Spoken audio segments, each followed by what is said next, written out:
is going on, everybody? It is your boy Baddog back with another New York Giants video. Thank you for watching. I really do appreciate it. Do me a favor, hit the thumbs up, helps out huge. Hit that subscribe button. If you're kind enough to do that, ring the bell. Make sure you get all the notifications for all the Giants videos, the collabs, the Giants live stream games, and all this other good stuff, the reaction to the games. Make sure you subscribe to the channel. We're almost at 100,000 subscribers. Let's get there, man. Let's get there, baby. You know, one thing that always surprises me, well, not really surprises me, but kind of amazes me, is this day and age, and I think social media has a lot to do with it, how upset people get with other people's opinions. Like when I was growing up, it wasn't really a big deal. You'd have a debate, you'd move on. That's kind of it. People wouldn't get so pissed off if they didn't agree with you or disagree with you. Well, the Daniel Jones fans ain't going to be happy with this video, I can tell you that, because the funny thing is, these type of videos aren't even my opinion. They're absolute fact. Now, I'm recording this Sunday night. You're seeing it today, Monday at noon. So perhaps his Monday practice is better. But Sunday, when I'm recording this, he had one of the most dreadful practices ever. And what's scary is that he's working on Coach Dable. He told Coach Dable he enjoys doing these type of things, and he still can't get it right. He still can't wrap his head around it. Now, I've also had people send me, tape. I got to go look at the tape. Send me tape after the game. Show me bad. Look, he missed this throw. He missed this throw. Because I'm watching on TV, I don't see it. I'm not even talking about the throws that are there to be had. And he checks it down instead of taking the shot when a guy's wide open running down the sideline for a touchdown.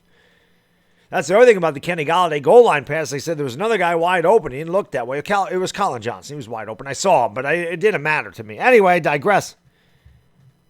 Here's the problem with Daniel Jones. A horrible day, and I'm going to read this from Twitter, and I forgot who said this. I forgot who sent this to me. Who sent this to me? Big Blue Stan sent this to me, and this is from R Lads SY. That's who this is from. So R Lads SY wrote this on Twitter about Daniel Jones, and I'll get to the New York Post article about it. It said, Daniel Jones had a horrific day. I don't have the exact stat line for him, although the beat guys do a really good job of that. His stat line was 6 for 20 for 2 interceptions. That's what his stat line ended up being, which is pathetic. He says the macro level takeaway was he looked overmatched. He held onto the ball forever and seemed to throw 2 incomplete passes for every completion. The ones he did connect on were almost all checkdowns or immediate passes that looked predetermined. Jones also threw 2 interceptions. The internal clock wasn't there, and that was another difference between him and Tyrod Taylor. 2.5 seconds is the approximate time you want a quarterback to get the ball out. Jones was probably over 4 seconds holding on to the ball. That still didn't connect on probably half of his throws. And he was 6 for 20, so it wasn't half of his throws. It was 30% of his throws. Taylor, on the other hand, got it out much quicker. Now, I'm not going to sit here and tell you that Tyrod Taylor should be the starter or any of that other stuff. I'm not doing that. It's going to be Daniel Jones.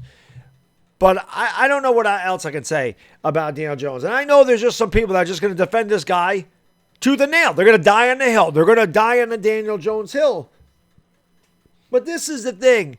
You always say, oh, you can't talk about the negative. We can't talk about the negative. Why? It's reality.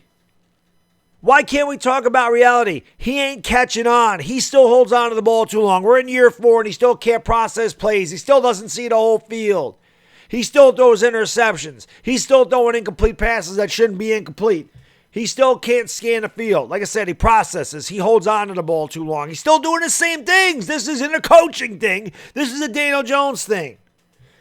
Got to avoid the negative. Let's not talk about all the negative stuff. We can only talk about the positive stuff.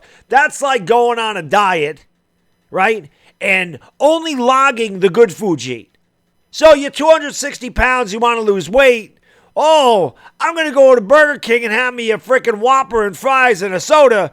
And I ain't going to log that, so that doesn't count. I can't understand why I'm not losing weight. I mean, look at all the good stuff I'm eating here. I had chicken here. I had some rice and some broccoli here. And I had some oatmeal for breakfast. Oh, I didn't log the 1,700 calories I had at Burger King, and I can't figure it out. It's the same thing at Daniel Jones. Or if you own a business, then you have a really bad quarter where you lose a ton of money. You're just going to ignore that and go, oh, that's okay. We lost, millions of dollars in that quarter. Let's not change what we're doing. We're just going to sweep that under the carpet like it never happened and continue to do things the same way. Of course you wouldn't. So why would you just sweep under the negative? Why would you just overlook it? If you're some of these people that just love Daniel Jones, and I get it, we all have our favorites. But at this point, aren't you being a player fan and not a Giants fan? Don't you think that if Daniel Jones isn't performing, it's not best for the Giants? Again, it's practice. But it's practice, Baddog. I understand that, but we've been talking the same thing in practice for 4 years. We've been talking the same thing. The New York Post wrote this, too, just to put a little bow on this performance. It said the defense consistently pressured Daniel Jones throughout Sunday's practice and got results. The pressure came from everywhere as the Giants regularly sent linebackers and defensive backs after Jones with constant success. This is good for the defense. You want to put a bow on it. You want to look at a silver lining. Light at the end of the tunnel. Defense is kicking ass. It was kicked ass so much that I did a video about Bill Belichick. You can watch that one at the end of the video. It'll be over on this side of the screen and that side of the screen somewhere. But you can watch that if you didn't watch the Bill Belichick video. He wasn't happy that Wink Martindale sent 17 blitzes at Bailey Zappi. So it says the bad. It was about as bad of a day for the first team offense as you could possibly have. This is from the New York Post. It says Jones was about 6 for 20 with 2 interceptions. Darnay Holmes and Adoree Jackson had them. The offensive line was out of sorts. And at least 2 different receivers, Colin Johnson and C.J. Board, had drops. Jones also dropped a snap toward the end of practice when Ben Bredesen was at center. So you can say, drops, offensive line, all this other stuff. At the end of the day, man, Daniel Jones is still the same Daniel Jones that he was his rookie season going into year 4. And again, when I got that tweet, when I got the DM of the tweet, the guy said to me, he goes, and this is Daniel Jones telling Brian Daboll he's comfortable because they're trying to run a lot of schemes that he ran at Duke. He still doesn't process, guys. 4 seconds he held onto the ball. You can sit there and say the offensive line is no good or the offensive line is out of sorts, and I have made this argument until I'm blue in the face like my cap here, that it doesn't matter. Daniel Jones is not under consistent, constant pressure every single time he drops back to throw a pass. Sometimes he is. Sometimes he has absolutely no shot at getting off the ball. And we know that if he's dropping back and hitting his back foot and he's getting driven into the ground, obviously it's not his fault. But when he has 3-4 seconds in the pocket and he still doesn't get rid of the ball and ends up being a coverage sack, or he's just staring down the same receiver for 3 seconds and he's not going through his progressions and he's not looking the field and scanning the field and looking off the safety over here and throwing the ball when he has time, then how's he ever going to be any good? So, at the end of the year, guys, I don't think any of this is going to matter. I think we're done talking about Daniel Jones. But the reason I'm talking about him now is because we're going into the season. We have 2 more preseason games. We're a month away from opening kickoff. And I want to win games. And again, Daniel Jones, maybe he gets it together. Maybe he has a great practice today. We can put this behind us. And I'll talk about it if he has a great practice. I want to talk about him going 20 for 22 with 3 touchdowns. But again, if he's bad, I'm going to say he's bad. And if he's good, I'm going to say he's good. There is no opinion here. These are facts. They're facts. So you can't just omit the bad and only praise the good. That's not reality. I don't live in this world where everything is good. I live in a world where things are good and things are bad. That's everyday life. Some days are better than others. Some days are a struggle. Some days everything does go your way. Some days things are terrible, but you know what? Those are bad days. You have to learn from them and you move on. But not everything is puppy dogs and rainbows. And obviously Sunday was a terrible day, the worst day he's had. And I don't like that because they've been in training camp for 3 weeks now. He should be getting better, not worse. Anyway, as always, let me know what you think in the comments section. Good, bad, or indifferent. I don't care. You can let me have it. Say, Baddog, you're an idiot. You just hate Daniel Jones, because I know it's coming.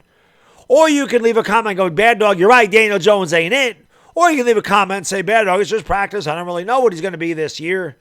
Let's just ride it out, because that's what we're going to have to do anyway. But you know me.